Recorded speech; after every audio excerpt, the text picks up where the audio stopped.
cette génération où le siècle présent envahit les valeurs chrétiennes, où tout enfant de Dieu se sent libre de vivre, ou bien qui sont censés être placés sur le chandelier afin d'être les modèles pour plusieurs. Christ, nous nous attachons à toi.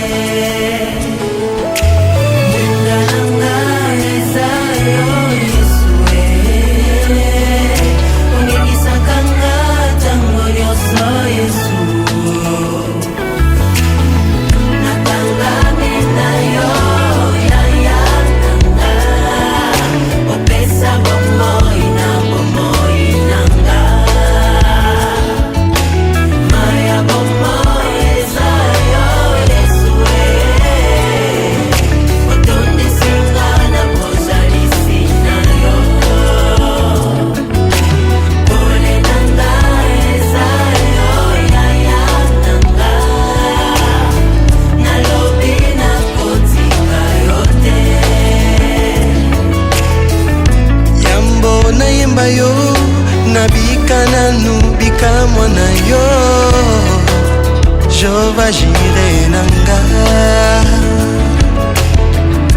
Yambo na tombolo ukuta nanu na bomo inanga Jova shama nanga Yambo na tatolo upisa kimya na bomo inanga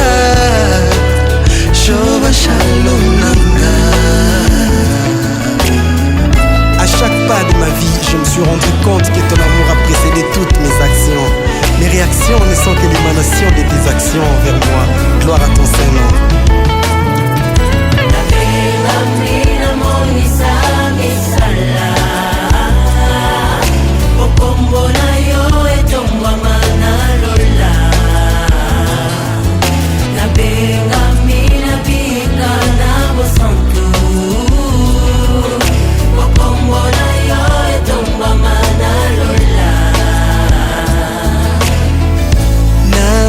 Mungwa ya mokili nabungisa tepi mbonanga mwinda nanga ya Yesu nabungisa tepi mbonanga nazamungwa ya mokili nabungisa tepi mbonanga mwina nanga ya Yesu nabungisa tepi mbonanga.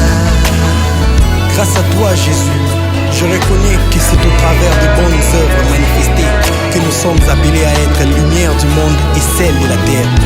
Que ta lumière sur nous ne s'éteigne point, afin que son éclat fasse de nous des fils et filles de lumière, et que ton nom soit glorifié dans les cieux. Gloire à ton Saint-Nom.